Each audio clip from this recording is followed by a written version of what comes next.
ആലപ്പുഴ തോട്ടപ്പള്ളിയിലെ വയോധികയുടെ കൊലപാതകത്തിൽ അന്വേഷണ സംഘത്തെ കുഴക്കി പ്രതികൾ.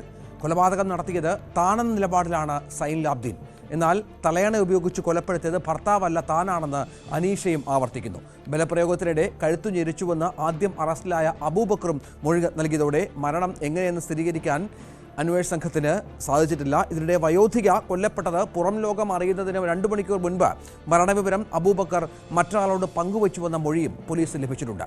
ശരണ്യ സ്നേഹജൻ ഏറ്റവും പുതിയ വിവരങ്ങളുമായി ചേരുകയാണ്. ശരണ്യ, ഇതിപ്പോൾ ഈ വിഷയത്തിലൊരു പോലീസിന് അട്ടർ കൺഫ്യൂഷൻ ഉണ്ടെന്നാണ് മനസ്സിലാക്കേണ്ടത്. കാരണം 1 അല്ല 3 പ്രതികളാണ്, ഓരോരുത്തരും തങ്ങളാണ് കൊന്നതെന്ന് ആവർത്തിക്കുന്ന പശ്ചാത്തലമുണ്ട്.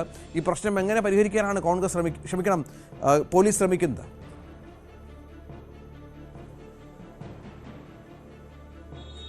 രഞ്ജിത്ത്, ഈ കേസ് ആദ്യഘട്ടം മുതൽ തന്നെ കുഴഞ്ഞു മറഞ്ഞു കിടക്കുന്ന ഒരു കേസാണ് എന്നുള്ളതാണ്. കാരണം ഈ വയോധിക കൊല്ലപ്പെട്ട സംഭവവുമായി ബന്ധപ്പെട്ട് വയോധികയുമായി മരണപ്പെടുന്നതിന് തൊട്ട് മുൻപ് അരമണിക്കൂറിന് മേൽ സംസാരിച്ച അബൂബക്കർ എന്ന വ്യക്തിയാണ് പിന്നീട് ഈ കേസിൽ ആദ്യം അറസ്റ്റ് ചെയ്യപ്പെടുന്നത്. അബൂബക്കർ വ്യക്തമാക്കിയത് താനുമായി ഇവർ ബന്ധമുണ്ടായിരുന്നുവെന്നും ആ ഒരു ബന്ധം ചില ഘട്ടങ്ങളിൽ അവർ നിഷേധിച്ചു തുടങ്ങിയിരുന്നുവെന്നും ആ വീട്ടിൽ താൻ എത്തി എന്നുള്ളതടക്കമുള്ള കാര്യങ്ങൾ, ചില ബലാത്കാരം ഉൾപ്പെടെയുള്ള കാര്യങ്ങൾ നടന്നു എന്ന് അയാൾ സ്ഥിരീകരിക്കുകയും ചെയ്തു. ആ ബലാത്കാരത്തിനിടയിൽ അവർക്ക് ശ്വാസമുട്ടൽ അനുഭവപ്പെടുകയും, കാരണം ഇവര് പ്രായമായ സ്ത്രീയാണ്, ഒപ്പം തന്നെ ആരോഗ്യസ്ഥിതി, ശ്വാസമുട്ടൽ അടക്കമുള്ള ആരോഗ്യസ്ഥിതികൾ ആ ഘട്ടത്തിൽ അവർ നേരിടുന്നുണ്ടായിരുന്നു.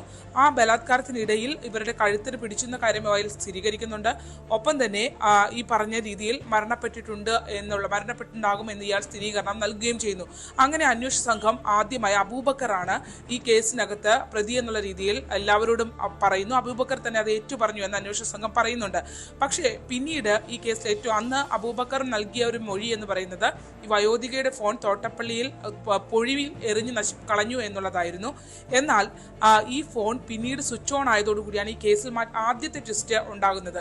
അതായത് ഈ ഫോൺ സ്വിച്ച് ഓൺ ആയതോടുകൂടി ആ ഫോണിനെ കേന്ദ്രീകരിച്ച് നടത്തിയ അന്വേഷണത്തിലാണ് ഇപ്പോൾ അറസ്റ്റിലായിട്ടുള്ള സൈൻലാബ്ദീനും ഒപ്പം തന്നെ ഭാര്യ അനീഷയും ഈ കേസിലേക്ക് കടന്നു വരുന്നത്.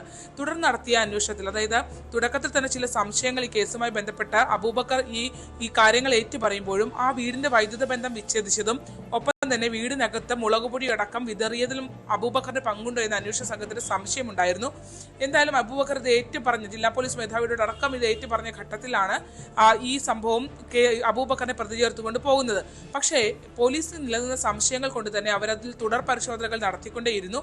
ആ ഘട്ടത്തിലാണ് ഈ സൈൻലാബ്ദീനും ഒപ്പം തന്നെ ഭാര്യ അനീഷയും പോലീസിന്റെ പിടിയിലാകുന്നത്. ഇവർ നേരത്തെ തന്നെ ഈ വയോധികയുടെ വീടിന്റെ പിൻഭാഗത്ത് വാടകയ്ക്ക് താമസിച്ചിരുന്നവരാണ്. വാടക ചോദിക്കുന്നതുമായി ബന്ധപ്പെട്ട് ഈ വയോധിക ഇവരെ അപമാനിക്കുന്ന രീതിയിൽ സംസാരിച്ചിട്ടുണ്ടെന്ന് അടക്കമുള്ള കാര്യങ്ങൾ പറയുന്നു. ഒപ്പം തന്നെ ഈ വയോധികയുടെ വീട്ടിൽ നടന്ന മോഷണത്തിൽ കമ്മൽ നഷ്ടപ്പെട്ടിട്ടുണ്ട് എന്നുള്ള വിവരവും സ്ഥിരീകരിക്കപ്പെടുന്നു. അങ്ങനെ നടത്തിയ അന്വേഷണത്തിൽ, ഈ ഫോൺ കേന്ദ്രീകരിച്ച് നടത്തിയ അന്വേഷണത്തിൽ പിടിയിലായ ഇവർ നൽകുന്ന മൊഴികളും പോലീസിനെ കുഴപ്പിക്കുന്നു എന്നുള്ളതാണ്. അതായത് ഇവർ പറയുന്നത്, ഇവർ മുറിയുടെ അകത്തേക്ക് പ്രവേശിക്കുമ്പോൾ ഈ വയോധിക ഉറങ്ങുകയായിരുന്നു എന്നുള്ളതാണ് ഇവർ നൽകുന്ന മൊഴി. തലയണ ഉപയോഗിച്ച് മുഖത്ത് തലയണ ഉപയോഗിച്ച് പ്രസ് ചെയ്താണ് കൊലപ്പെടുത്തിയെന്നുള്ള കാര്യം പറയുന്നു.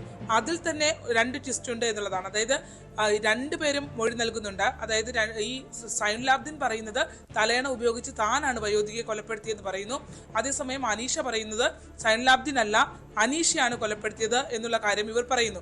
മാത്രമല്ല, മോഷണമായിരുന്നു ഇവരുടെ ലക്ഷ്യമെങ്കിൽ ആ വീട്ടിലുണ്ടായിരുന്ന വയോധികയുടെ കയ്യിൽ ധരിച്ചിരുന്ന വള ഉൾപ്പെടെ അവർ എടുത്തിട്ടില്ല എന്നുള്ളതാണ്.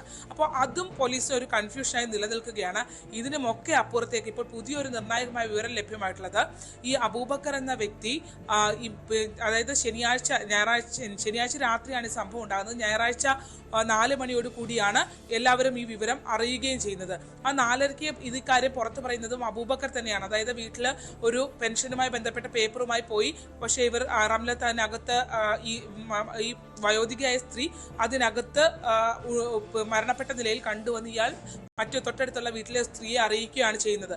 അങ്ങനെയാണ് ഈ 4:30 കൂടിയാണ് ഈ സംഭവം പുറത്തേക്ക് അറിയുകയും ചെയ്യുന്നത്.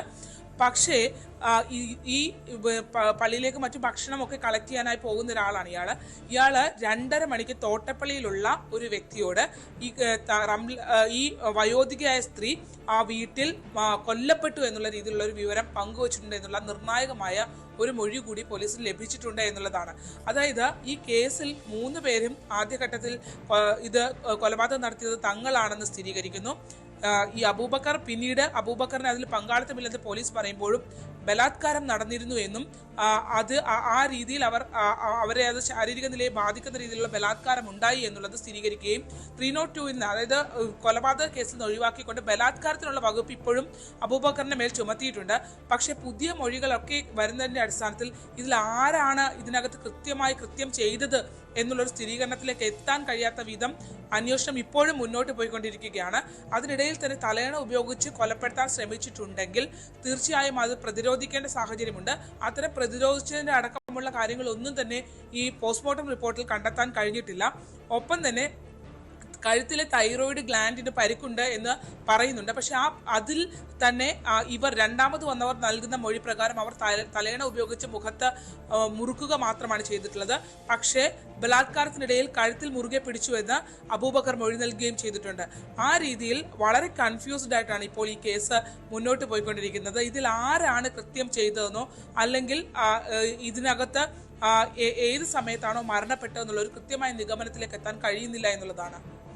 അതാണ് ശരണ്യ സ്നേഹജനാണ് വിവരങ്ങൾ പങ്കുവച്ചത്. അതായാലും ഈ കേസുമായി ബന്ധപ്പെട്ട് പോലീസിന് വലിയ ആശയക്കുഴപ്പമുണ്ട്. അന്വേഷണം ഇതുമായി ബന്ധപ്പെട്ട് പുരോഗമിക്കുകയുമാണ്. ഇടവേള